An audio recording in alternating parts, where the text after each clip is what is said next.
Le support arrive.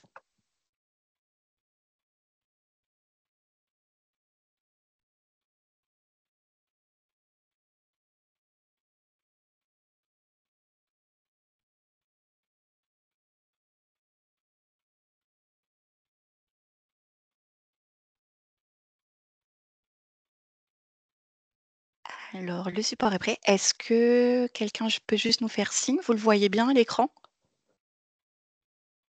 Hein. Non, je vois rien pour l'instant. Ah, il y a des pouces en l'air, merci. Il y a quelqu'un qui ne le Mm. voit pas, il faut peut-être juste attendre un petit instant, mais D'accord. normalement, Ah, ça y est, oui, oui, ça y est, c'est fait. c'est bon? Ouais, OK. parfait. OK, c'est super. De toute façon, vous l'aurez, par mail, à l'issue du webinaire parce qu'il y a un certain nombre d'informations qui pourront, peut-être, vous servir et c'est vraiment une synthèse, du cahier des charges de l'appel à projets qu'on va diffuser cette année. Donc, voilà, c'est un support qui pourra, être précieux, pour vous. Ornella, on peut peut-être passer sur l'ordre du jour de sorte que je puisse le présenter?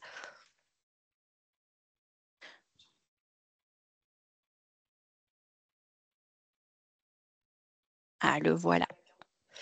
Merci Ornella. Alors, donc vous avez à l'écran, l'ordre du jour qu'on vous propose pour cet après-midi. Donc comme, je vous le disais, moi je vais me charger, d'introduire, la séance avec quelques données de contexte et aussi vous rappeler, en fait quels sont les enjeux, de la CAF, sur le champ, du handicap parce que, la CAF accompagne, à la fois, ces enjeux sur le volet, petite enfance, enfance et jeunesse, mais, on a, également, des prestations légales à destination des adultes. Donc l'idée, c'est qu'on puisse vous dire quels sont nos objectifs jusqu'en 2027 sur ce champ-là et comment on aimerait pouvoir travailler davantage avec vous et en soutenant les initiatives que vos structures portent. Ensuite, on aura Maria Garcia qui interviendra pour vous présenter l'émission portée par SAIS 92 et également l'offre de formation qui est délivrée aux professionnels. Et ensuite, Ornella, donc, notre référente de l'appel à projet handicap, vous exposera un petit peu les évolutions de notre appel à projet pour cette année, avec voilà, davantage d'actions qui peuvent être financées et les critères de financement que l'on compte appliquer. On va être juste sur un appel à projet un petit peu expérimental cette année parce qu'on teste de nouvelles choses. Et donc voilà, on s'appuiera aussi sur vos candidatures pour parfaire un petit peu notre doctrine de financement. Voilà, donc on reviendra dans le détail dans le corps de la présentation. On est là, tu peux passer aux slides suivantes.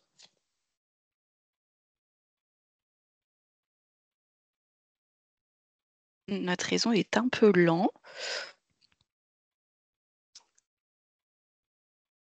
Parfait.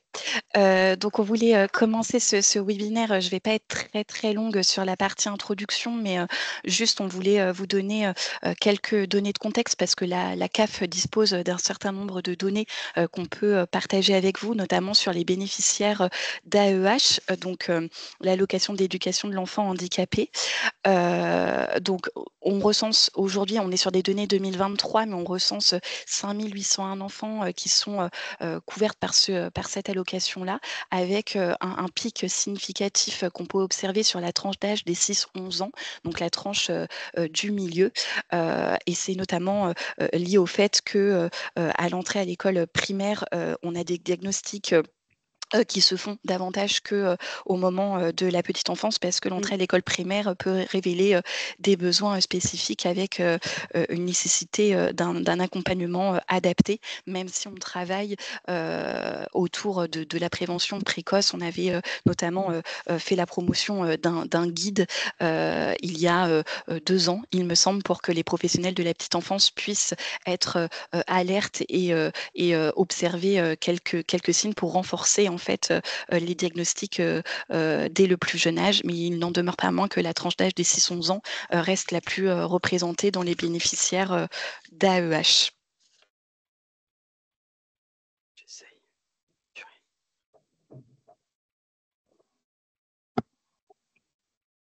Alors, au-delà de ces données, quantitatif, on souhaitait juste vous dire un petit peu les chantiers qui nous occupent sur le champ du handicap, donc et qui nous occuperont jusqu'en 2027.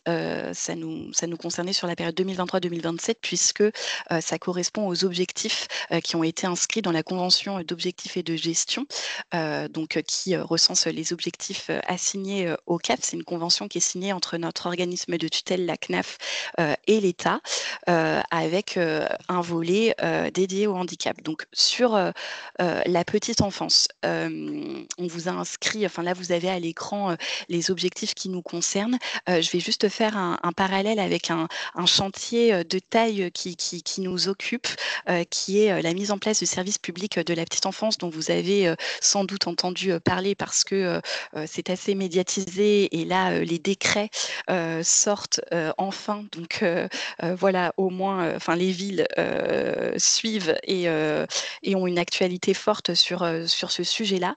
Nous, CAF, par rapport au service public de la petite enfance, on a une obligation de moyens à fournir aux villes qui deviennent les autorités organisatrices de ce service public. Et je voulais juste vous rappeler brièvement les défis de ce service public à mettre en place. On a d'abord un défi quantitatif, c'est-à-dire que les villes doivent faire en sorte de garantir un accès réel et effectif aux maîtres d'accueil en ciblant plus particulièrement les familles aux besoins spécifiques, les familles les plus vulnérables et on inclut à l'intérieur les familles avec enfants porteurs de handicap. L'idée, c'est voilà, de favoriser encore plus l'inclusion de ces enfants en milieu ordinaire. Bon, voilà, on connaît le contexte auquel sont soumises les structures d'accueil du jeune enfant avec une pénurie de personnel forte, mais il n'en demeure pas moins qu'on doit rester attentif à toutes les familles. Et donc, voilà, nous, on aura un soutien appui aux communes pour qu'elles puissent euh, étoffer leur offre de services à destination de ces familles-là. Et je dirais qu'au-delà de ces objectifs quantitatifs, il y a un enjeu encore plus majeur dans la mise en place du service public de la petite enfance. Cet enjeu, il est davantage qualitatif. On est vraiment sur une le développement d'une politique au service du développement de l'enfant et on doit faire en sorte que il y ait un accueil bienveillant et adapté à chaque enfant. Donc nous, CAF, on va pousser vraiment sur la qualité de l'accueil en essayant de mettre en place de nouveaux dispositifs, mais vous verrez que dans l'appel à projet handicap, on a une attention aussi particulière aux initiatives qui permettent d'accueillir les enfants en situation de handicap dans de bonnes conditions. Et ensuite, c'est un objectif un petit peu plus subsidiaire là sur le service public de la petite enfance, mais on a un enjeu aussi éducatif et de soutien aux parents fort. Et voilà, on a cette année décidé d'avoir un volet plus important dans notre appel à projet handicap sur ce champ-là également. Sur les domaines de l'enfance et de la jeunesse, là, on a un enjeu d'accessibilité au niveau des ALSH, donc des accueils de loisirs sans hébergement, où on va essayer de faire en sorte que ces équipements-là puissent accueillir davantage d'enfants en situation de handicap pour qu'il n'y ait pas de rupture dans les parcours d'accueil et pour que les parents puissent mieux concilier leur vie familiale et leur vie professionnelle. Voilà, en faisant en sorte que leur enfant puisse être accueilli dans ces structures, mais ça génère des coûts supplémentaires sur les structures puisqu'il y a un besoin de renfort d'encadrement. Donc je pense que tous les ALSH sont bien au fait, mais il y a désormais un complément inclusif donc, qui est un bonus adossé à la prestation de service ALSH, mais on va essayer d'avoir une politique de soutien encore plus forte en vous proposant des compléments encore sur l'appel à projet handicap. Ornella reviendra là-dessus en détail. Mais la politique handicap de l'ACAF ne s'arrête pas là, puisque il y a aussi des prestations légales qui sont versées. Donc, au-delà de l'action de mon service, il y a aussi tout le travail autour des prestations légales, notamment l'AH qui est versé aux adultes porteurs de handicap. Et on a une réforme depuis 2023, mais qui va se poursuivre, où on est sur la déconjugation légalisation de l'allocation adulte handicapé, c'est-à-dire que cette allocation ne se calcule plus sur la base des seules ressources, enfin se calcule pardon, désormais sur la base des seules ressources de la personne en situation de handicap sans tenir compte des revenus de son conjoint. On peut passer à la slide suivante, Ornella. Voilà, on a aussi un enjeu de renforcer notre partenariat avec SAIS 92, qui est notre pôle ressources sur le département. Et donc, je vais laisser la parole à Maria qui va vous présenter l'offre de service de SAIS 92. Oui, bonjour. Tout d'abord, je tenais à rassurer toutes les personnes qui m'ont fait parvenir des mails pour la formation du 19 juin, les RPE notamment. Donc, la fiche d'inscription n'est pas encore partie, le fichier est prêt et la fiche d'inscription va partir, elle part à tout le monde au même temps, comme ça on ne fait pas plusieurs mails. Donc, voilà. Donc, SAIS 92, c'est un service qui favorise l'inclusion des jeunes, des enfants et des jeunes en situation de handicap dans les Hauts-de-Seine. Hein, on va de la crèche jusqu'à la formation professionnelle, puisqu'on les aide à la recherche de stages et qu'on a des contacts dans les entreprises. On a un développement, une animation du réseau Loisirs Handicap depuis 2006, donc on fêtera nos 20 ans l'année prochaine avec nos partenaires qui étaient au départ la DDCS, le département des Hauts-de-Seine, la CAF, l'AMD, l'association des maires du département et bien sûr l'éducation nationale. Les référents Loisirs Handicap sont positionnés sur l'accueil de l'enfant, c'est des agents des communes, hein, c'est pas des agents, c'est pas des salariés des SAIS, c'est je dirais la spécificité de notre pôle ressources handicap SAIS 92, c'est qu'on coordonne finalement des agents des collectivités territoriales. Et c'est là le petit plus de ce réseau qui est presque unique en France dans son mode de fonctionnement. On a un kit qu'on met à disposition de tous les référents loisirs handicap avec le livret d'accueil et les fiches de poste et d'autres documents qu'on leur remet quand ils arrivent pour la première fois sur une ville. La slide d'après, je ne sais plus. Les formations proposées. Donc, on propose des formations dans les journées réseau loisirs handicap. On a donc une réunion par mois avec des réunions, des Pardon, journées. Maria. Oui. Je me permets juste d'intervenir. C'était la slide sur l'émission. Je ne sais pas si tu veux préciser là-dessus ou effectivement on peut parler directement des formations. C'est comme tu le souhaites, mais comme tu le souhaites. À la représentation, oui, SAIS, en fait, on siège, on est depuis la création de la MDPH et même avant, on représente les familles au sein de la CDAPH, la Commission des droits et de l'autonomie à la MDPH. On est donc membre aussi du Conseil de l'éducation nationale, Conseil départemental de l'éducation nationale. On siège dans les diverses commissions où le handicap est évoqué, toutes les politiques du handicap sont évoquées sur le département, dont le conseil départemental de suivi de l'école inclusive et le plan inclusif 2030 de l'ARS. Dès que la politique du handicap est abordée, on nous saisit puisque nous, SAIS, on est un collectif d'associations tout handicap. On est donc constitué de 16 associations et de ce fait, on peut répondre à toutes les handicaps, toutes les demandes sur des handicaps spécifiques. On organise donc des actions de sensibilisation et d'information, donc des ateliers aussi pour les familles sur la complétude du dossier MDPH. Donc le prochain, c'est en mai et on va le faire en présentiel, mais c'est limité à 20 personnes puisque la salle ne peut pas accueillir plus de 20 personnes.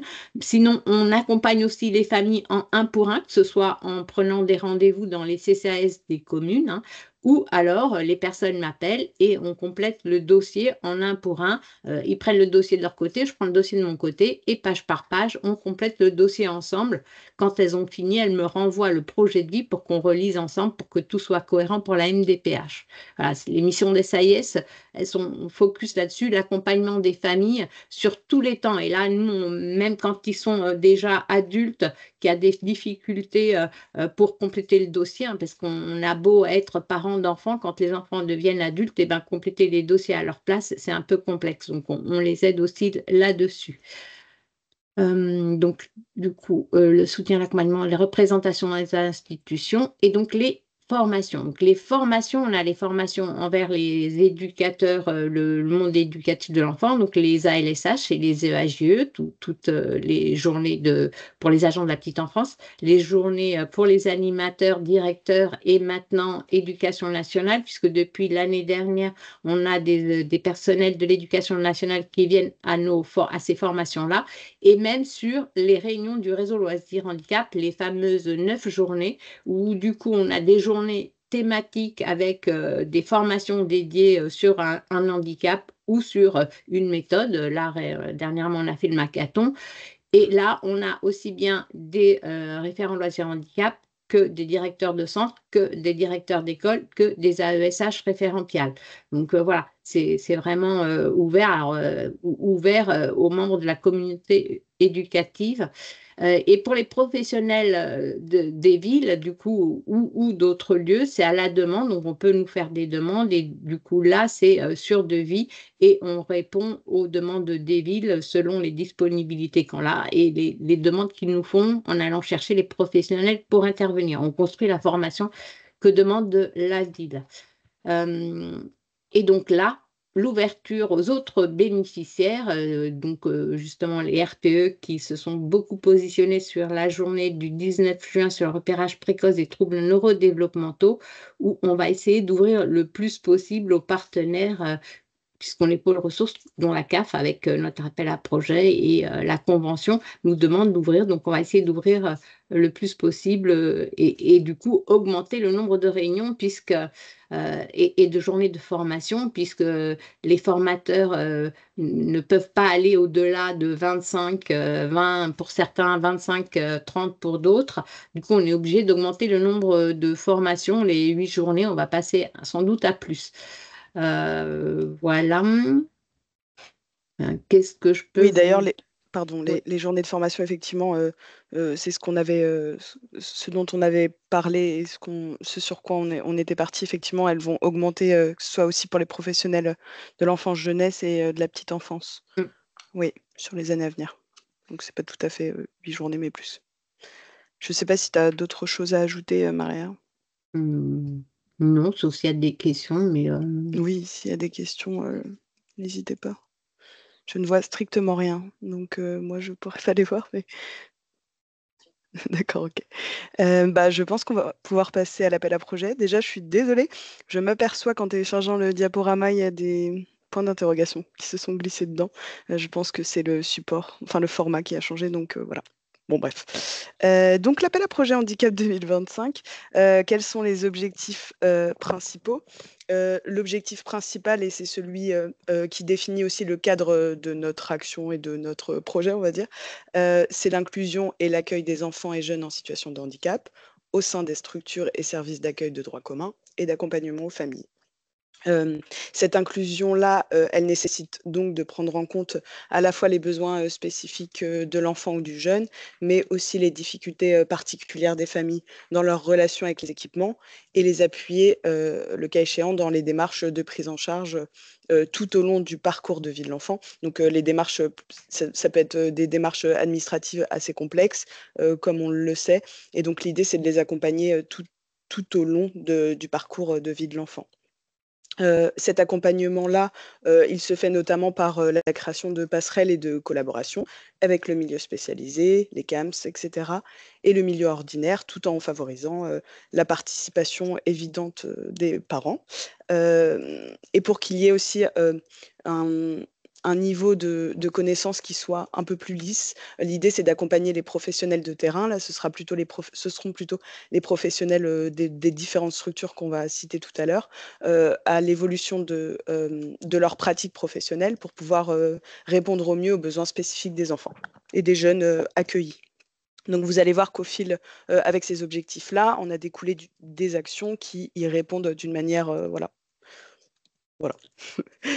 En termes de bénéficiaires, donc quels sont, les porteurs de projets qui peuvent, candidater à l'appel à projet? Donc ça peut être, les communes, majoritairement les communes d'ailleurs, les entreprises privées qui restent encore très à la marge et les associations qui sont aussi, assez à la marge pour l'instant. Au départ, donc quand l'appel à projet Attendez, je fais entrer quelqu'un. Quand l'appel à projet est sorti en 2014, c'était un appel à projet qui se destinait principalement aux EAJE, établissements d'accueil du jeune enfant, donc les crèches, etc., les accueils de loisirs sans hébergement, les ALSH et les accueils adolescents. Et puis ça s'est étoffé, comme le disait Aurélie tout à l'heure. En 2024, on a décidé d'ouvrir aux centres sociaux espaces de vie sociale, aux lieux d'accueil enfants-parents, relais petite enfance, ludothèque et les services d'accompagnement à la scolarité. Et en 2025, on a ouvert aussi le bénéfice au relais d'auxiliaire parental. Parce que, voilà, pour toujours plus d'inclusion, pardon. Alors, on va maintenant parler des actions éligibles dans le cadre de cet appel à projet-là. La première action, c'est le référent de parcours qu'on nommait avant coordinateur handicap. Donc, ça reste basiquement la même chose, mais simplement la terminologie définit ce qu'on attend aussi derrière. C'est-à-dire que c'est une personne qui doit être référente, identifiée comme telle, qui doit se charger en fait d'un parcours continu de l'enfant, de la petite enfance, à la jeunesse. C'est pour ça qu'on insiste aussi sur la transversalité du poste. On sait pertinemment que parfois dans les mairies, comment dire, les services travaillent de manière, en silo, mais l'idée c'est d'avoir vraiment des dialogues qui se fassent comme ça avec tous les services. Ça passe aussi par l'accompagnement et le suivi des familles, notamment dans leur recherche d'un mode d'accueil et dans le suivi de l'évolution des besoins spécifiques de l'enfant tout au long du parcours, tout au long de son parcours de vie. Du coup, l'idée c'est aussi d'orienter les familles vers des structures ou des professionnels adapté. Peut-être que je finis juste, je vois qu'il y a potentiellement une question. Je finis juste la slide peut-être? Je ne sais pas. Donc l'idée, c'est de les orienter vers les structures ou des professionnels adaptés, mais qu'il y ait une coordination, un développement de partenariat donc avec les acteurs du territoire, qui soient spécialisés pardon, ou qu'ils proviennent du milieu ordinaire, pour assurer un suivi continu du parcours de l'enfant avec des actions de concertation. Le suivi, il se veut pluridisciplinaire, c'est-à-dire vraiment quelque chose qui convoque tous les acteurs gravitant autour de l'enfant, mais aussi multidimensionnel dans l'idée de pas seulement un suivi médical, mais un suivi pédagogique, éducatif, bref, un suivi global pour qu'il y ait une approche cohérente et personnalisée au sens d'individualiser et pour que il y ait un soutien pardon, dans tous les environnements que l'enfant fréquente. Et en termes de prise en charge, ça n'évolue pas cette année. On est sur un taux d'intervention à 50% sur la base d'un ETP et c'est une action qui n'est pas ouverte aux entreprises. De toute façon, c'est plutôt une action qui se veut à l'échelle municipale, à l'échelle d'une commune. Voilà. Je ne sais pas si, du coup, Madame On a une question de la ville de Boulogne, il me semble. Vous avez levé la main. Bonjour, oui, Est-ce que vous effectivement, souhaitez petite prendre la question parole sur la pour ville de poser votre question? Boulogne-Billancourt. Vous m'entendez? Oui. Alors nous, sur la particularité de la ville de Boulogne-Billancourt, on est une très grosse ville. On a 32 structures, donc 32 centres de loisirs, 150 enfants en situation de handicap de la maternelle au déclic ado.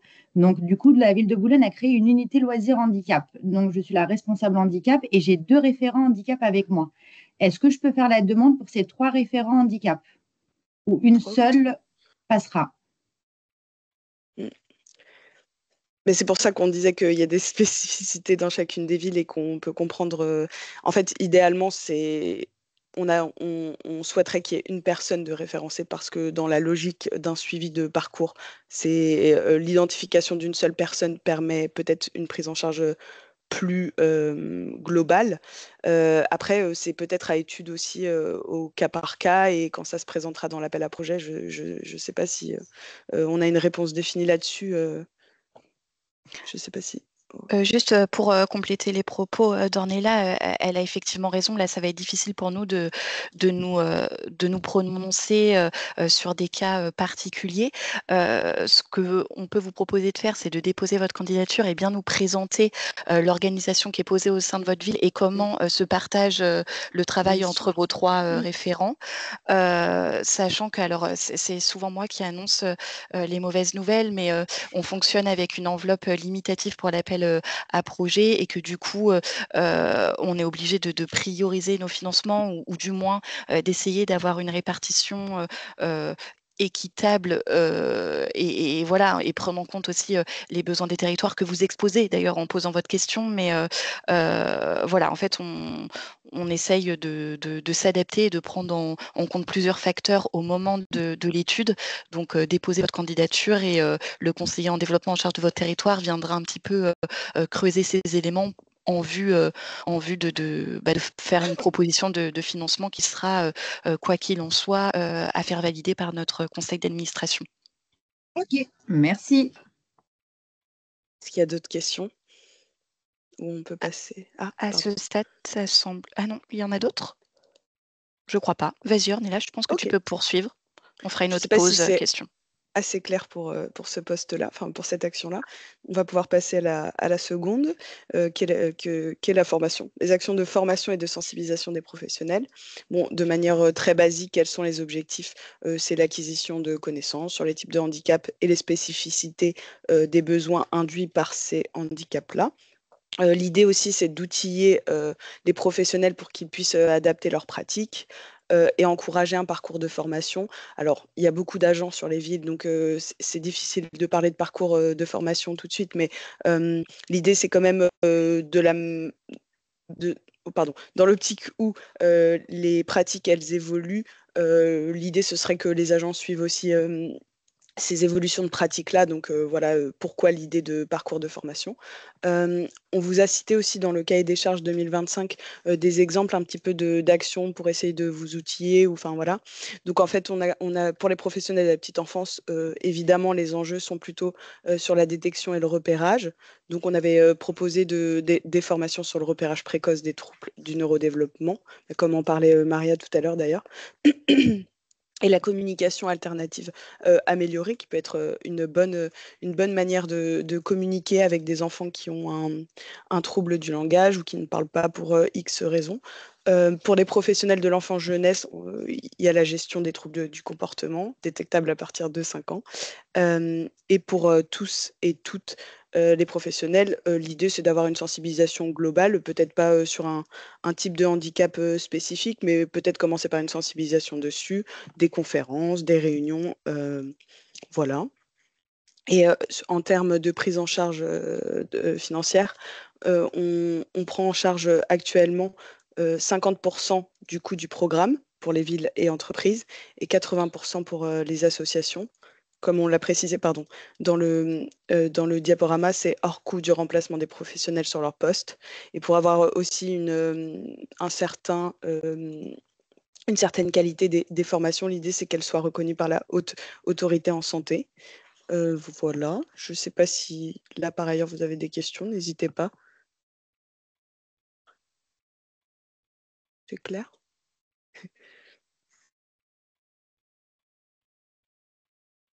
J'avance? Ouais, a priori, pas de questions sur ce D'accord, volet-là. pardon. Ok. Vas-y, Ornella.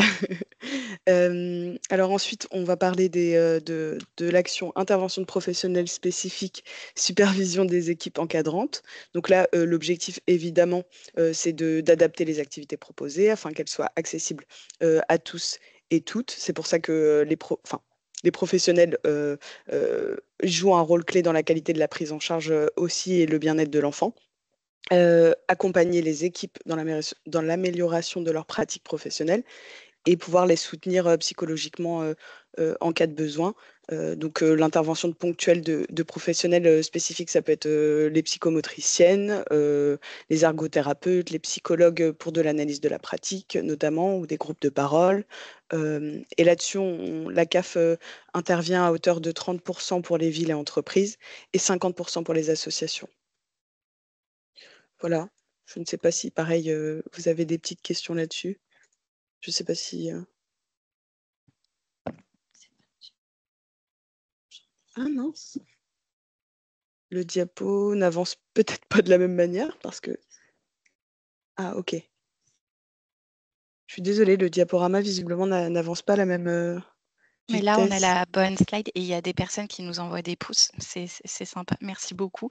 Et juste, on a une question de Madame Hamon. Il me Oui. semble, Madame Hamon, si vous voulez prendre la parole, on vous la laisse.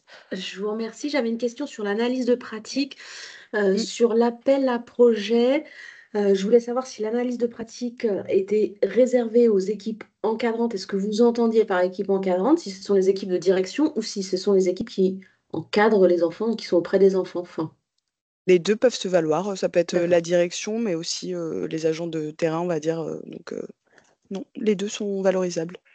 Ok. Et dans la foulée, sur l'analyse de pratique, on est Mm. d'accord ou pas d'ailleurs que ce sont des analyses de pratique qui sont liées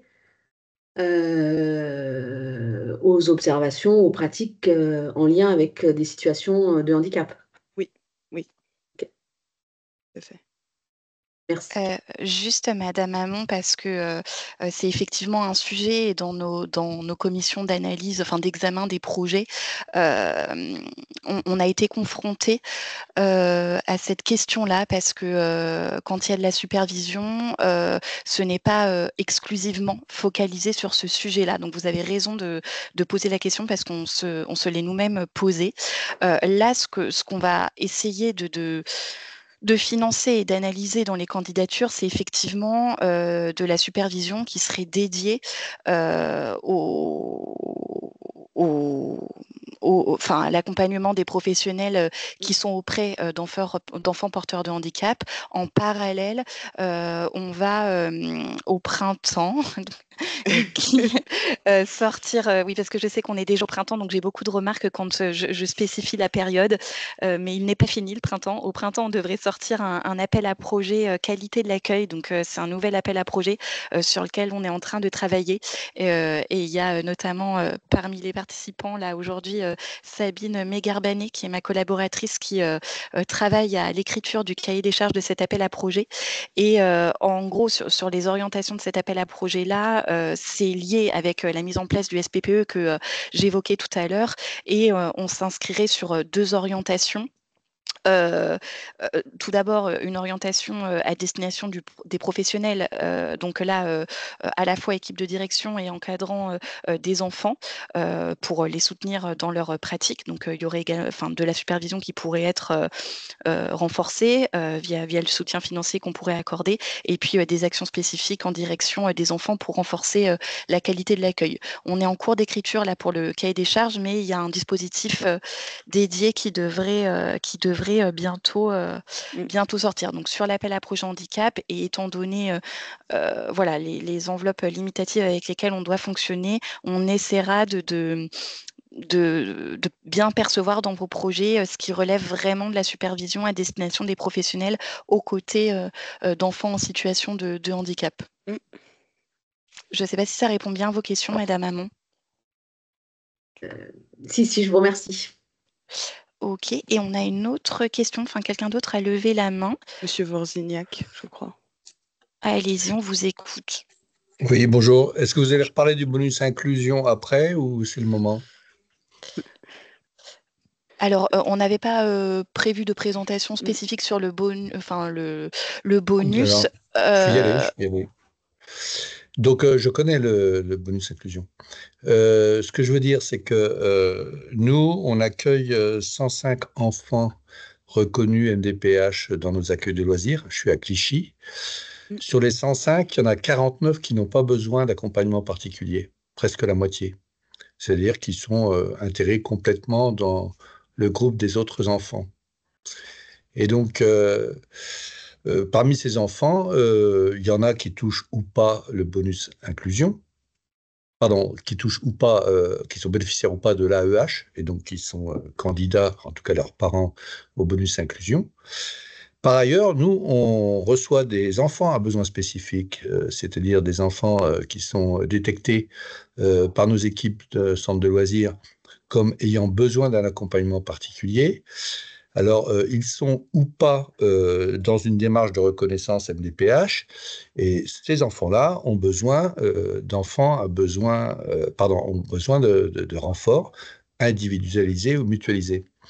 Ça veut dire que le bonus inclusion a changé le mode de financement ou de soutien de la CAF vis-à-vis des villes précédents, puisqu'avant, alors avec des difficultés que je n'ignore pas, vous souteniez donc le renfort d'animateurs, Et aujourd'hui, il s'est transformé en bonus inclusion vers des enfants bénéficiaires de l'AEH. Donc, ce que je dis en synthèse, c'est qu'il y a des enfants qui ont besoin d'un renfort d'accompagnement dans les centres de loisirs et qui ne sont pas handicapés, voire qui sont handicapés mais qui ne touchent pas l'AEH.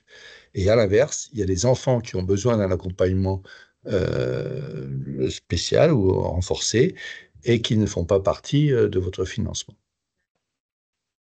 Vous parlez du complément inclusif, du coup, en ALSH, c'est ça? Enfin, Oui, c'est ça. On entend tout à C'est fait vos remarques. Simplement, en fait, c'est un complément, enfin, le complément inclusif est une aide nationale. Donc, en fait, on n'a pas trop de marge de manœuvre là-dessus pour l'instant. La CNAF a en tête effectivement que le fait que ce soit uniquement réservé aux bénéficiaires d'AEH, ça ne reflète pas forcément la réalité. Et donc, c'est pour ça qu'ils l'ont déjà en tête.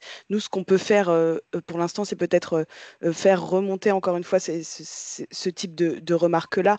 Mais à notre échelle, on ne peut pas faire grand-chose pour l'instant là-dessus parce que c'est une aide nationale. Je ne sais pas si je suis claire, je suis désolée, ça vous aide pas Non, mais forcément en fait, mais je voulais.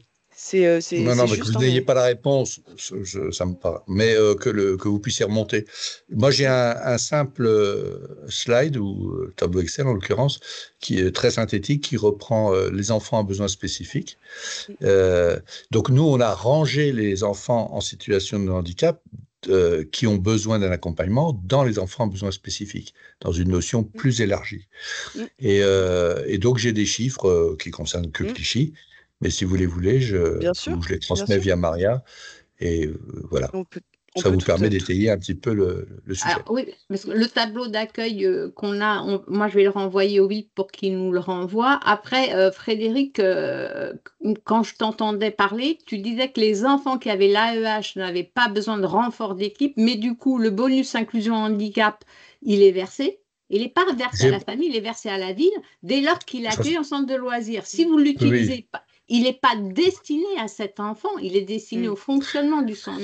Oui, c'est le reste à charge, pardon. Merci de la précision. C'est le reste à charge. Voilà, du coup, au prorata, si les enfants qui ont l'AEH n'ont pas besoin d'accompagnement dédié et que tu en as d'autres qui n'ont pas l'AEH et qui ont besoin d'un accompagnement dédié, quelque part, ça se compense. Tu vois ce que je veux dire? Oui, il doit y avoir des exceptions, oui, sur le fait que... Ben oui, puisque s'il a l'AEH, le bonus inclusion est versé à la ville dès lors qu'il accueille un centre de loisirs. Par contre, vous ne mettez aucun moyen complémentaire en place, puisque tout va bien. C'est ce que tu as dit. Ils ont l'AEH, mais ils n'ont pas besoin d'accompagnement. Je vais rajouter dans mon tableau de synthèse que je vais t'envoyer le nombre d'enfants qui bénéficient de l'AEH. Comme ça, tu auras tout. Voilà. Merci. Je ne sais pas si c'est bon pour les questions. C'est bon, merci. Merci, monsieur, d'être intervenu. On a une question d'un RPE également. On fait part en fait d'un manque de moyens de médecins et de psy comme en crèche. L'idée, ça serait de pouvoir donner du sens à l'observation, au dépistage des différents troubles et de la prise en charge précoce de l'enfant et sa famille. Donc, si les RPE ont besoin d'intervention de psychologues ou de médecins, est-ce qu'ils peuvent le valoriser? Oui, Maria, pardon.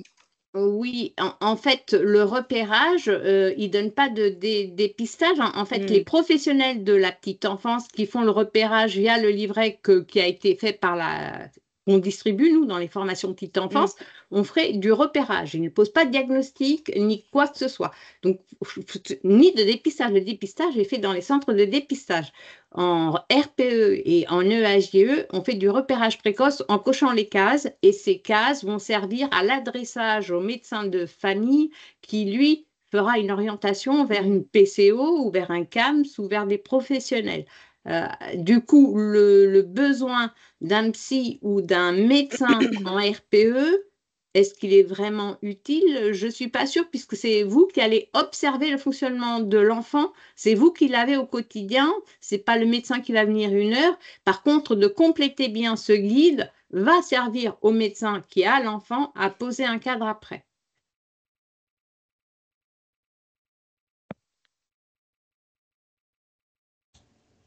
qui a...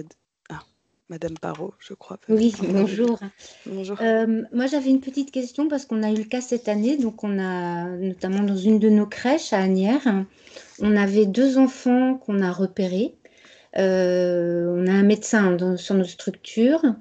Et en fait, il s'est trouvé que la famille, bon, les 2 enfants d'ailleurs ont quitté à la rentrée de septembre 2020, attendez, 2024, donc c'était l'année dernière, donc ne sont plus accueillis cette année à la crèche. Mais en fait, ils n'ont jamais été ils n'ont jamais été au bout de la démarche. Vous voyez, donc on avait déclaré ces enfants comme en cours de détection et vraisemblablement dans une démarche de reconnaissance, de prise en charge, qui en fait n'a jamais abouti. Donc comment ça se passe dans ces cas-là? Comment ça se passe C'est-à-dire qu'en fait, on avait mis des choses en place, mais est-ce que ces enfants sont quand même reconnus pour nous, pour cette année-là, comme... Pour le bonus inclusion petite enfance en Oui, LAGE? voilà, c'est ça, oui. Alors, déjà, normalement, pour avoir le bonus inclusion en LAGE, il doit déjà être dans un parcours de prise en charge. Ce n'est pas le repérage, du coup, c'est le parcours de prise en charge. Donc, bien qu'il y ait des psychomotes, des psychologues, un centre une prise en charge mise en place, même s'il n'y a pas encore un dossier MDPH. Hein, à la base, c'était ça. Ce n'est pas le fait que vous ayez repéré qu'il y ait quelque chose, c'est le fait que la prise en charge se mette en place. La Oui, c'est ça, reconnaissance on est d'accord. MDPH, du coup, c'est les parents, on est en France, j'ai encore dit hier en formation petite enfance, les parents ont le droit, malgré vos recommandations, de refuser d'aller faire les prises en charge. On n'est pas dans l'obligation de soins. Oui, tout à fait. Et du coup, que vous ayez déclaré à la CAF que vous aviez identifié que cet enfant avait des besoins, oui, il est identifié qu'il y a des besoins, mais tant que la prise en charge ne se met pas en place, normalement, on ne déclencherait pas le bonus inclusion handicap en EAGE. D'accord. En petit enfant. D'accord, merci. Je ne sais pas s'il y a d'autres questions. On va pouvoir passer à la slide suivante, si elle se lance bien. Je ne sais pas si vous... Ah, ok. Donc les actions d'information et d'accompagnement des familles. Alors au départ, elles étaient pensées plutôt comme de la sensibilisation grand public, donc pour les parents qui n'étaient pas... pour les parents qui n'avaient pas d'enfants en situation de handicap. On a essayé de définir un petit peu aussi ce qu'on pouvait, parce que déjà c'est une action qui était moins prisée par les porteurs de projets. Donc on a essayé dans le cahier des charges 2025 de la définir avec un peu plus d'exemples et ce qu'elle pouvait recouvrir pour un peu plus de clarté aussi. Et parce que c'est une action qui peut être intéressante, pardon. Donc au départ, il y a le soutien administratif, pardon. Donc ça peut être de l'aide aux démarches administratives, mais aussi un soutien psychologique pour certains parents, avec des groupes de parole, des cafés des parents. Favoriser aussi le répit parental, ça peut être des ateliers bien-être pour les parents, donc de la sophrologie par exemple, quelque chose comme ça. Ou alors des ateliers plutôt en lien avec la guidance parentale. Ça peut être des actions collectives avec des ateliers thématiques ou des ateliers parents-enfants aussi, pour leur permettre d'actualiser, d'améliorer leur... Enfin, c'est dur de dire ça, mais d'avoir voilà, une manière de prendre en charge leur enfant en ayant un accompagnement un peu plus poussé. Et sur les actions d'information et d'accompagnement des familles, la prise en charge de la CAF est à 60% pour les villes et les entreprises et 80% pour les associations. Voilà. Je fais peut-être un petit peu vite. Je ne sais pas si vous avez des questions. Oui, je crois qu'il y a Madame Hamon qui a une question. J'ai une petite question. Est-ce que sur ces actions-là, ça peut être de la masse salariale qui est prise en charge? On a par exemple un psychologue qui est à temps partiel au sein de nos établissements. On pourrait envisager de faire des groupes de parole ou de la guidance parentale en dehors de son temps de travail actuel. Est-ce que ça pourrait être une prise en charge de la masse salariale supplémentaire? C'est une ville, oui. Oui, une collectivité, oui. Oui. Alors, on était, pardon, c'est moi qui réponds. pour les mauvaises nouvelles. Du coup, en fait, on est plus parti sur la mobilisation d'intervenants extérieurs. Donc, en fait, pas nécessairement sur de la masse salariale, notamment pour les villes. En revanche, si il y a une réelle extension d'activité qui est prévue, vous pouvez valoriser le temps de travail du psychologue ou de la psychologue, je ne sais pas. Mais néanmoins, en fait, on priorisera davantage les financements sur la mobilisation d'intervenants extérieurs experts ou sur de la masse salariale lorsqu'il s'agit d'associations, pas villes. Ok, merci. Oui, parce que je ne l'ai pas précisé, mais normalement, oui, effectivement, ce sont les prestataires extérieurs que l'on valorise pour ces actions-là, soit pour la formation par ailleurs et autres. On est moins sur les agents déjà des villes. Voilà. Hop. Oui. Ah, pardon, il y avait une question? Oui, dans le chat, on nous demande si, je pense, c'est lié au volet là, qui vient d'être présenté. Est-ce que ça concerne tous les services petite enfance à LSH? Pour les actions d'information et d'accompagnement de famille? Oui. Oui, oui, bien sûr.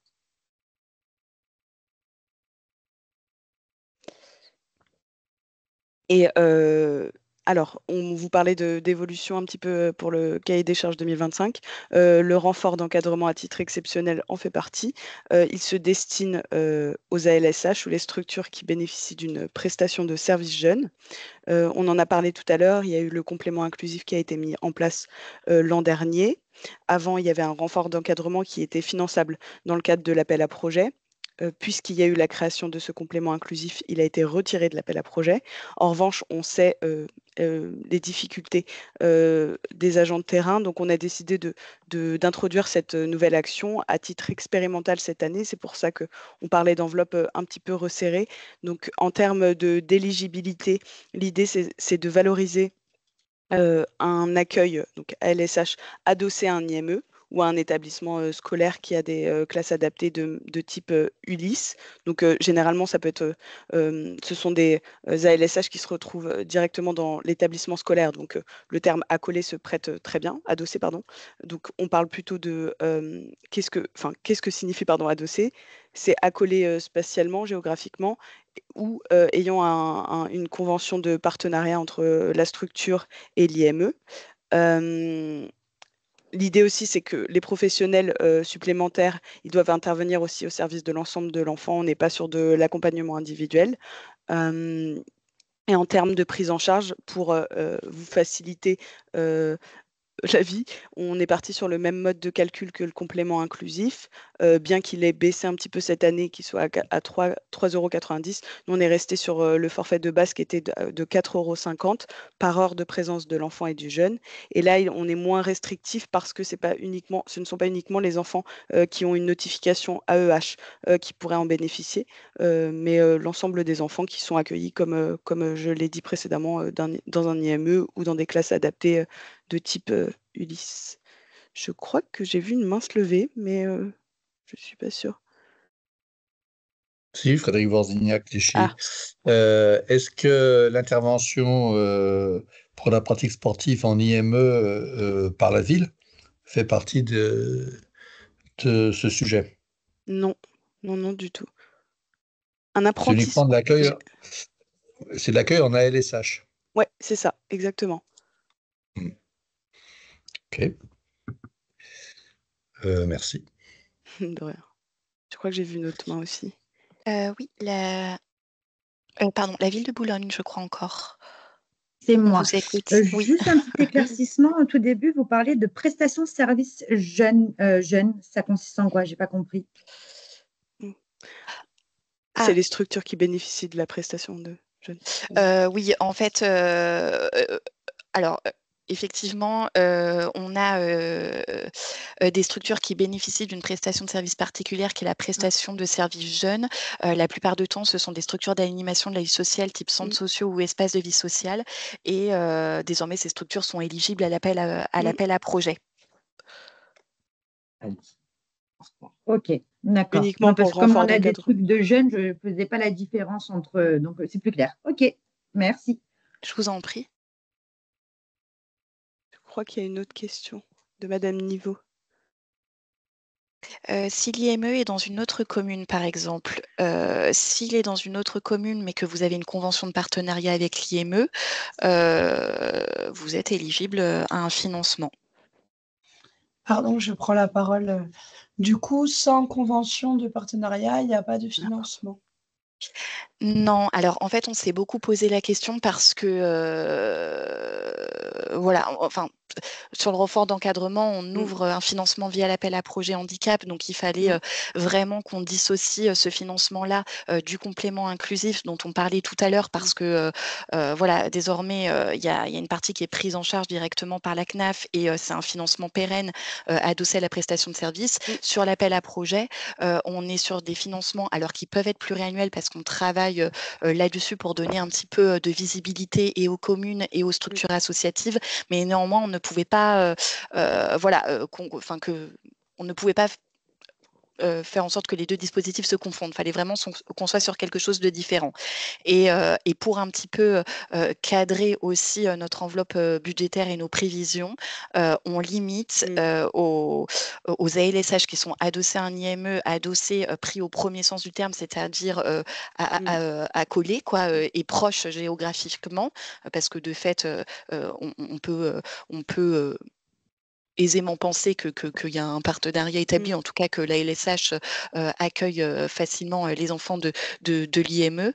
Et ensuite, s'il n'y a pas de proximité géographique, ce qu'on a besoin d'identifier, c'est comment la LSH a travaillé en lien avec l'IME et comment en fait il est repéré et reconnu pour accueillir les enfants de l'IME. Parce que si c'est un enfant accueilli dans un ALSH qui est par ailleurs accueilli dans un IME, on est sur un enfant et pas sur une prise en charge de la majorité des enfants de l'IME ou d'une grande partie des enfants accueillis dans l'IME. C'est pour ça qu'on vous demande une convention de partenariat ou à défaut une attestation qui rende compte de comment vous avez travaillé avec l'IME pour travailler à cette continuité d'accueil pour les enfants. Mais surtout, si vous avez des cas un peu particuliers ou qui sortent de ce schéma-là, faites-les nous savoir aussi quand on va échanger pour l'instruction des projets, pour qu'on ait en tête aussi des situations autres qui nous échappent et puis que ça puisse nourrir aussi potentiellement d'autres évolutions ou, voilà, au fil des années ou du temps. La convention avec l'IME, ça peut être pour l'accueil des enfants de l'IME en ALSH et que du coup les professionnels de l'IME puissent vous donner des outils aussi au personnel des ALSH. Exactement. On a une autre main levée. Oui, c'est Clichy de nouveau. Nous, en ce qui nous concerne, à Clichy, on travaille de façon très proche avec un IME qui est à Clichy. Je pense que le nombre d'enfants accueillis dans cet IME habitant Clichy, c'est de l'ordre de l'unité ou de 2. Ça veut dire qu'indépendamment du fait que on va à leur CVS, enfin on se voit souvent, conseil local du handicap, enfin je veux dire, il y a plein d'instances où on partage. Et indépendamment de ça, le résultat, ça reste une situation individuelle. Et l'autre chose sur la proximité territoriale, à l'inverse, il y a des enfants qui sont scolarisés dans des communes proches de Clichy, mais pas sur le territoire, et qui habitent Clichy et qu'on reçoit en centre de loisirs. Donc, je veux dire, Qui n'habitent pas Clichy. Qui n'habitent pas Clichy. C'est ça que tu voulais dire. Des enfants qui n'habitent pas Clichy. Il y a les deux. Il y a des non-clichois dans l'IME qui peuvent éventuellement être accueillis en centre de loisirs. Et il y a éventuellement des clichois à l'IME qui sont accueillis en centre de loisirs. Et il y a éventuellement des gens qui sont dans des villes proches, clichois, et qui sont accueillis en centre de loisirs. Et ce que je veux dire, ça c'est une première chose. Et la deuxième chose, c'est que dans tous les cas, je veux dire, ça ne repose pas sur un nombre. Enfin, je veux dire, on parle de cas particuliers. Voilà. Indépendamment des échanges avec l'IME. Je vois que Mylène a posé la question avec UMA. L'UMA, normalement, les enfants sont dans le centre de loisirs de l'école où est l'UMA.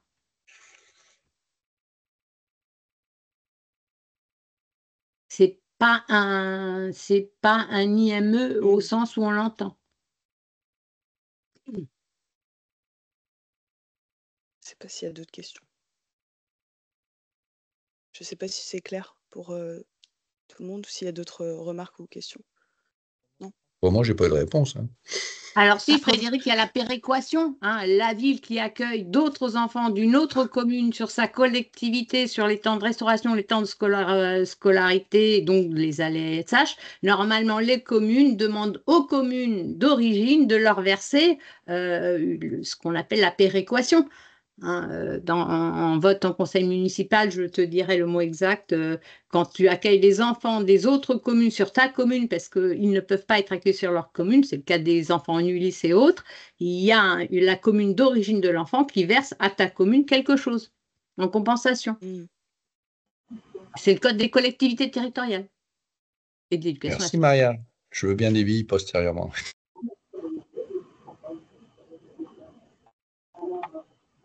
On a une autre main levée. Il me semble que c'est Madame Meunier. Allez-y. Alors, Rueil-Malmaison, j'ai une petite question par rapport à ça.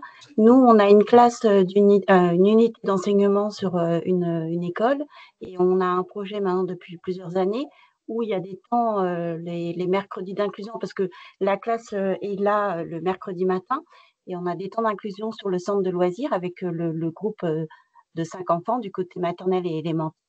Et je voulais savoir du coup si je pouvais l'intégrer dans l'appel à projet. Oui, bien sûr. D'accord, merci. Oui. Oui, parce que là, c'est différent de l'UMA. Oui. Les UE externalisés, ils sont bien normalement. Voilà. Et on a une convention. Parfait. C'est parfait. Il y a d'autres questions? Non? Ok. Et enfin, la dernière action, c'est la prise en charge d'une partie des frais de matériel spécifique. C'est ce qu'on a introduit aussi cette année. Donc, quel type de matériel? On est plutôt sur des mallettes pédagogiques, de l'achat ou de la location de matériel ludique éducatif, du petit mobilier inclusif et du matériel adapté. Donc ça peut être de l'éclairage adapté ou ce genre de choses. L'idée, c'est quand même que le matériel prioritairement soit à destination de l'ensemble des enfants. C'est pour ça que des fauteuils ergonomiques, etc., on est plutôt sur des cas très individualisés. Donc l'idée, c'est que ce matériel s'adresse quand même en majorité à l'ensemble des enfants. Et du coup, en termes de prise en charge CAF, on partirait sur des frais de matériel qui vont de 1500 à 3000 euros, parce qu'après, il y a des possibilités autres de financement que je vais vous présenter si vous n'avez pas de questions. Hop, que sont les aides à l'investissement? Donc, je pense que vous en êtes, vous connaissez bien, pour la majorité, en tout cas les villes. Elles visent à accompagner financièrement les structures qui souhaitent améliorer les conditions d'accueil des enfants pour de la création, de l'extension, rénovation, maintien ou adaptation d'équipements et de services. Donc ça peut être de l'achat de l'équipement, de la rénovation qui permettrait d'aménager les locaux pour une mise en conformité avec l'accueil des enfants en situation de handicap, du matériel pédagogique, si ça fait partie d'un programme un peu plus large de rénovation, de renouvellement du mobilier.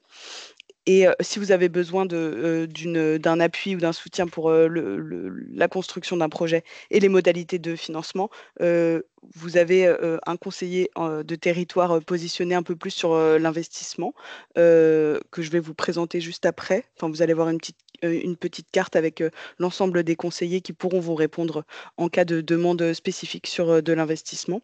Et là, pour l'instant, pour l'heure, la campagne de pré-demande a été terminée fin mars, mais vous avez tout de même jusqu'au 10 avril si vous souhaitez formuler une pré-demande. Voilà. Je ne sais pas si c'est clair. Oui, effectivement, en fait, chaque année, on lance une campagne de pré-demande d'aide à l'investissement qui, normalement, se clôture le 31 mars. Mais étant donné qu'on vous en parlait aujourd'hui, nous avons été négociés pour vous auprès du service compétent et ils nous ont laissé un petit délai supplémentaire, donc jusqu'au 10 avril.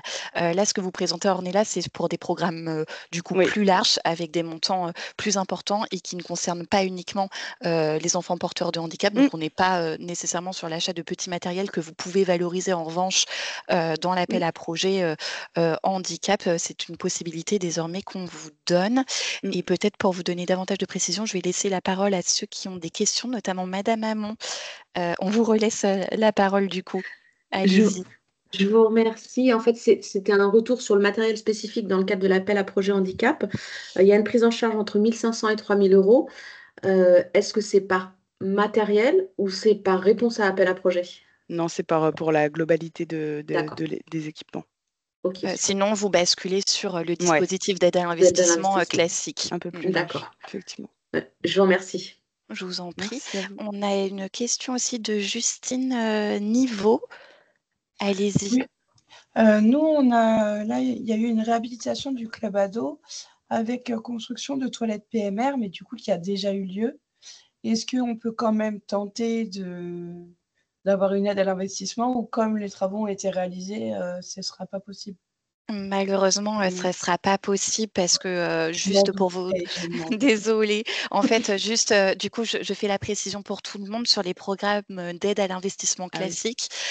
Donc là, on vous laisse jusqu'au 10 avril pour formuler une pré-demande. Et ensuite, la procédure veut que vous nous demandiez une autorisation de démarrer le programme qu'on vous délivre voilà, dans la foulée par mail. Et c'est vraiment une pièce administrative. Et ensuite, on ne peut prendre en compte les factures qui interviennent après l'autorisation de démarrer le programme. Et quoi qu'il en soit, quand on statue sur le financement, il ne faut absolument pas que le programme soit terminé. C'est des aspects réglementaires et on ne peut pas déroger à ces principes-là. Désolée. Bah, je m'en doutais, mais je me suis dit, ça se demande. Oui, qui ne tente rien à rien, vous avez raison. Et vous saurez pour les prochaines fois, du coup. Ça marche. Et Madame Parot. Allez-y, Madame Parot. Oui, cette année, du coup, on n'accueille aucun enfant porteur de handicap. Par contre, on veut continuer à développer notre sensibilisation et les formations pour l'équipe et personnel encadrant.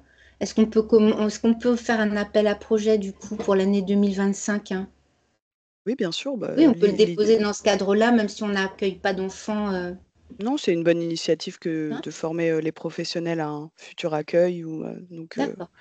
D'accord. Merci. C'est valorisable. Je ne sais pas s'il y a d'autres questions.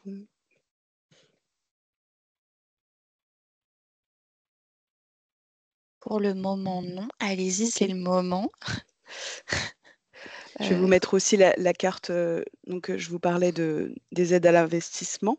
Ça, c'est la carte des conseillers de territoire en fonction des demandes pour de l'investissement notamment. De toute façon, je vous enverrai le PowerPoint, donc vous aurez leurs coordonnées. N'ayez crainte. S'il n'y a pas de questions, je me permets aussi de vous parler des critères de financement de l'appel à projet. Donc évidemment, ce n'est pas une enveloppe extensible. Donc, alors on a un plancher de subvention minimal accordé par porteur de projet qui est à 1 500 euros. Et en termes de plafond, on est à 60 000 euros par an et par gestionnaire. Les candidatures, elles sont possibles jusqu'au 2 mai. Et les bilans 2024 pour ceux qui ont bénéficié d'un financement dans le cadre de l'appel à projet 2024. Ils doivent nous être remis dès que possible. Mais ça, vous avez une communication par mail qui vous a été faite, mais c'était simplement pour vous le rappeler. Il y a un petit R qui se balade tout seul, mais évidemment, il est accolé au F. Et vous pouvez tout à fait nous faire des demandes pluriannuelles, comme le disait Aurélie tout à l'heure. À part pour les premières candidatures, on part plus généralement sur une année de financement pour voir par la suite et pouvoir partir sur un financement pluriannuel. Je ne sais pas si ça éveille des questions, les critères de financement. Non. Puisqu'on parlait des candidats. Ah, d'accord. Oui. Est-ce que vous m'entendez? Allez-y. Oui, bien Oui, sûr, on vous entend. allez-y. Oui, bonjour. J'ai une Bonjour. question par rapport à la pluriannualité. Ouais. Merci beaucoup de l'avoir mis en place. Je sais qu'au début de l'appel à projet, c'était toujours sur une année seulement. Mais c'est vrai que je me pose des questions sur le fait si les choses évoluent. Est-ce que si concrètement aujourd'hui on accueille entre 5 ou 10 enfants et que parce que via de la formation, via les demandes qui sont faites avec nos partenaires, l'accueil se fait plus important, est-ce que le montant qui sera attribué sera figé ou c'est quelque chose qui pourra être revu? Alors, quand on décide et quand on délivre une subvention sur plusieurs années, on acte un financement pour plusieurs années. C'est pour ça qu'effectivement, pour les formations, c'est peut-être moins conseillé parce que les besoins de formation déjà peuvent évoluer et le nombre de professionnels à former peut aussi évoluer. Donc, ce que vous pouvez faire, c'est autant pour certaines actions, vous pouvez demander un financement pluriannuel. Peut-être que pour les formations, on pourrait partir plutôt sur 1 an et chaque année, en fait, redéposer une candidature s'il y a des grandes évolutions. C'est peut-être préférable, je ne sais pas.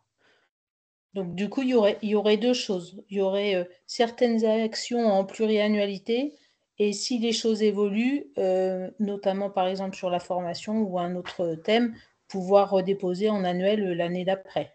C'est ça? Disons que c'est vrai que c'est compliqué quand même à gérer de votre côté et d'une autre. Donc, soit c'est partir sur un financement pluriannuel dès le départ, ou alors partir sur un financement annuel et recandidater chaque année au fil des évolutions des besoins des professionnels, etc.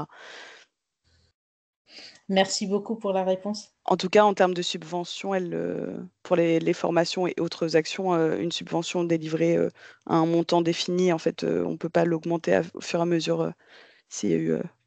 Non, je comprends bien. Merci. Il n'y a pas de problème. Je crois qu'il y a d'autres questions. Oui, il y a d'autres mains levées. On peut peut-être commencer par. Alors, j'ai Delphine de Vanves, je pense. Oui, tout à fait. Allez-y. Bonjour. Alors, moi, j'ai déjà eu Ornella en ligne par rapport à une question par rapport au financement. J'ai demandé un financement, effectivement, pour un projet de formation, voilà, pour les ALSH.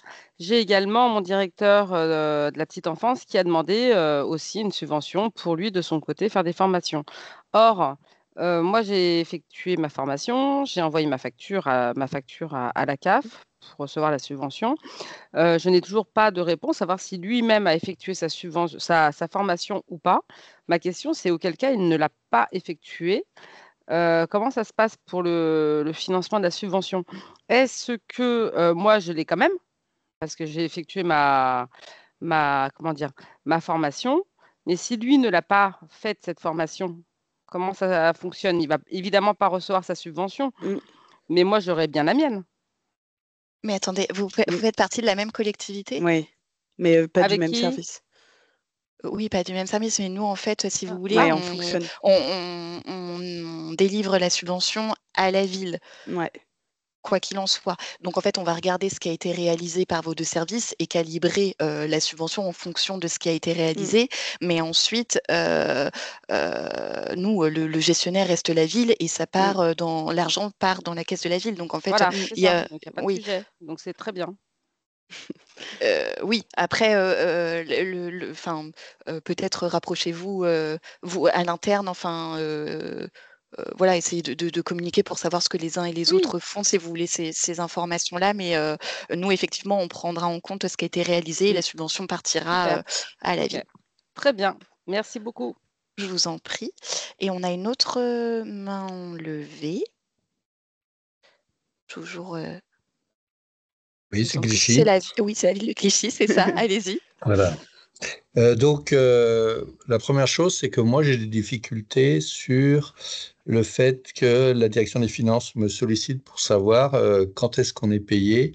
C'est via le Trésor public et apparemment, eux, ils n'ont pas...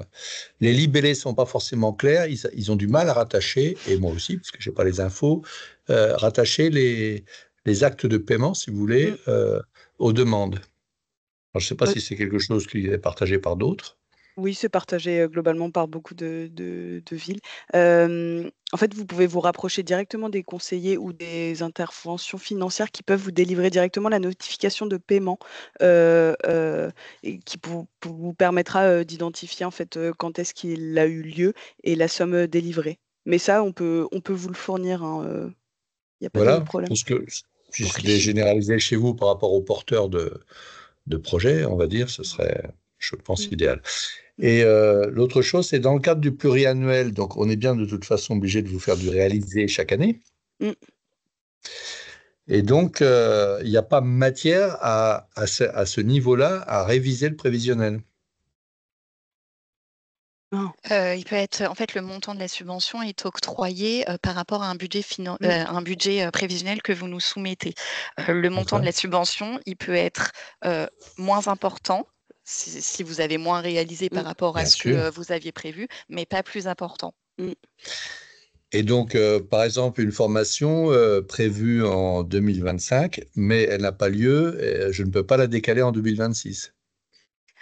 Alors non, parce qu'on est sur, en fait, même si on fait des financements pluriannuels, les enveloppes, on les obtient par exercice. Et donc, en fait, si vous décalez votre formation, ça veut dire qu'on aura plus de frais, nous, enfin plus d'argent à débloquer sur l'exercice 2026, pour reprendre votre exemple. Or, comme on a des enveloppes limitatives, on ne peut pas décaler dans le temps les subventions. On perd l'argent pour 2025, et vous aussi. Mais on ne le regagne pas sur le 2026. On ne peut pas comme ça reporter les enveloppes. Ce n'est pas possible pour nous. Donc en fait, on annule quand ça n'a pas eu lieu. Et on doit, si ça n'a pas été prévu sur 2026 et si vous n'avez pas de financement pluriannuel, on est obligé de refaire acter une décision. Donc on a presque intérêt à ne pas faire de pluriannuel.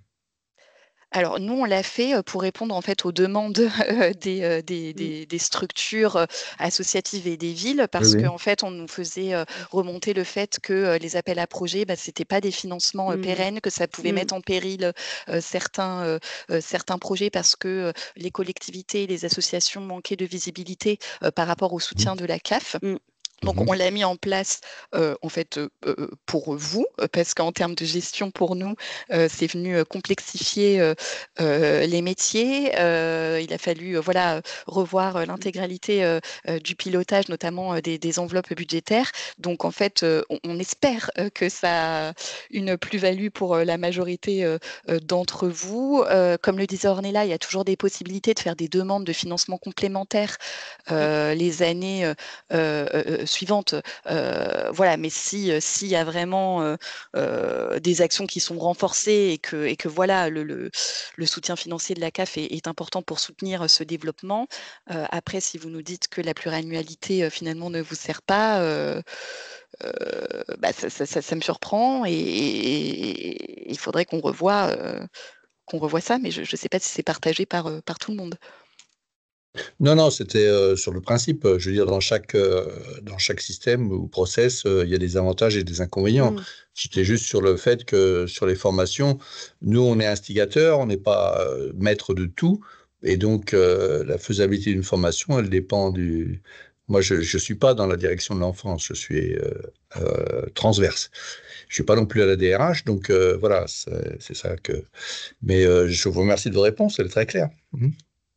Et je suis sûr qu'il y a des avantages à la pluriannualité. On va la conserver encore un peu alors. Madame Parot, je crois qu'elle a... Excusez-moi, une dernière question, ce qui me concerne.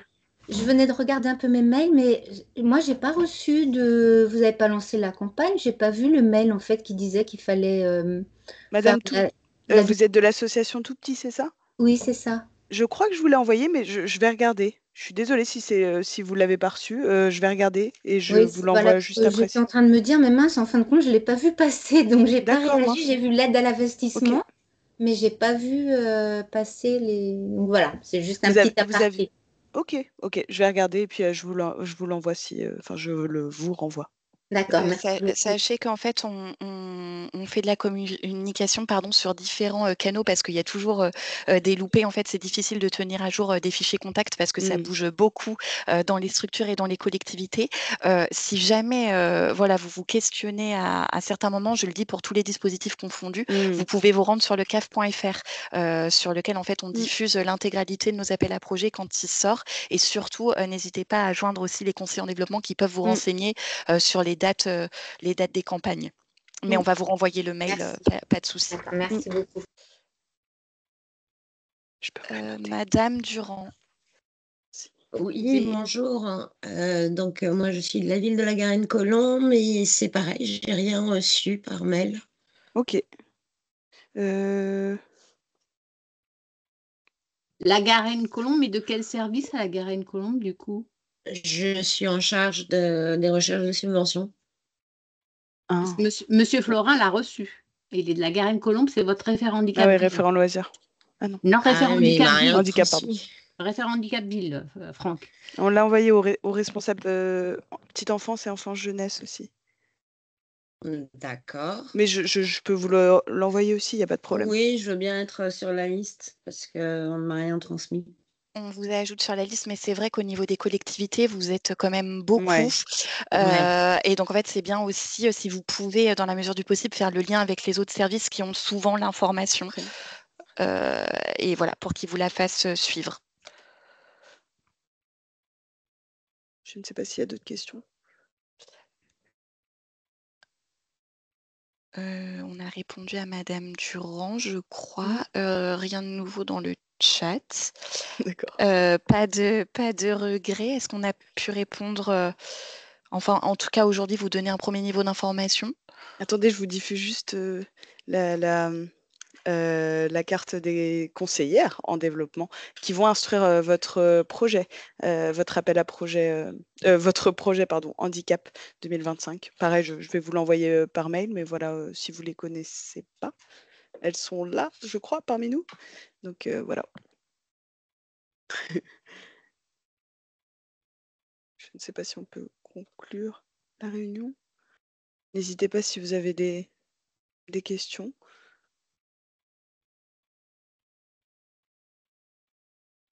Écoute, on est là, on nous remercie pour la Je crois qu'il présentation. y a Madame Baudonnet. Oui, allez-y. Bonjour, Centre social associatif SFM à Clichy. La présentation de l'appel à projet était effectivement très claire. Je voulais juste revenir sur l'appel à projet qualité de l'accueil pour savoir s'il allait concerner de la même façon et les établissements petite enfance, les centres sociaux, les dispositifs d'accompagnement à la scolarité, si ça allait être une dimension aussi large. Malheureusement, non. En fait, c'est un appel à projet qu'on va diffuser exclusivement, en tout cas dans un premier temps, en collectivité territoriale dans le cadre de la mise en œuvre du SPPE. D'accord. Merci. Il y a une autre main levée, je ne sais pas qui c'est. Oui, bonjour, Bénédicte Decroix. Moi, je suis à l'atelier du Poisson Rouge, qui est une crèche qui porte un projet justement d'accueil inclusif. Et c'est pas tant une question que peut-être une remarque ou une remontée à faire par rapport aux enfants à besoins spécifiques. C'est vrai que nous, parmi les enfants qu'on accueille, il arrive aussi qu'il y ait des enfants qui n'aient pas forcément un handicap, mais une maladie chronique ou des problèmes de santé assez lourds qui nécessitent un accompagnement spécifique. Donc voilà, on parlait tout à l'heure, on en parlait au début de la présentation. Voilà, par exemple, je pense au diabète, c'est pas forcément reconnu par la MDPH comme un handicap, mais ça nécessite quand même un accompagnement spécifique. Donc voilà, plus peut-être réfléchir à voir comment on pourrait incorporer, entre guillemets, les enfants qui ont une maladie ou des problèmes de santé assez graves dans ce type de dispositif. Voilà, je ne sais pas si les autres crèches ou villes ont les mêmes sujets, mais en tout cas, c'est vrai que chez nous, souvent, les enfants qui ont un handicap ont aussi des problèmes de santé, mais il nous arrive on a sûrement 1 ou 2 enfants par an qui ont ce type de sujet et qui sont du coup pas inclus dans dans le dispositif handicap. Voilà. Vous voulez dire que vous n'avez pas le bonus inclusion handicap pour ces Oui. enfants-là, mais Ouais. ils ont une prise en charge globale complexe, donc ils pourraient y rentrer. Voilà, oui, c'est ça, exactement. Mais comme ils ne sont pas reconnus, entre guillemets, Oui, mais le par bonus le fameux... Voilà. le Ouais. bonus inclusion le prévoit hein, dans la circulaire sur le bonus inclusion handicap EAJE, puisque vous êtes un EAJE. Oui, oui, oui.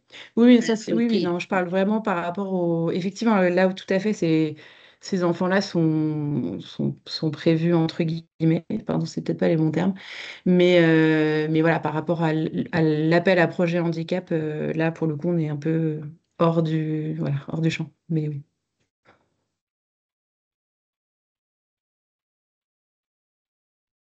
Je ne sais pas si c'est bon. Non? Je pense qu'on peut conclure. Merci à tous et à toutes d'avoir été présents. Merci beaucoup à Maria aussi d'avoir été présente et d'avoir pu répondre à des questions et intervenir. Voilà. Donc, je vous remercie tous et toutes. Je vais vous envoyer le diaporama comme on se l'est dit. Surtout, n'hésitez pas à me contacter si vous avez des besoins de précision ou autres, ou à contacter aussi vos conseillères en développement. Voilà. Je pense qu'on peut finir. Merci beaucoup. Je vais essayer d'éteindre l'ordi. Ah oui, effectivement. Arrêtez le Au partage. revoir, merci. Au revoir, Merci beaucoup, au revoir. Comment j'enregistre? Au revoir et merci. Au revoir, merci beaucoup. Au revoir, Au merci. revoir, merci. Oui, merci beaucoup. Au Au revoir. revoir, merci.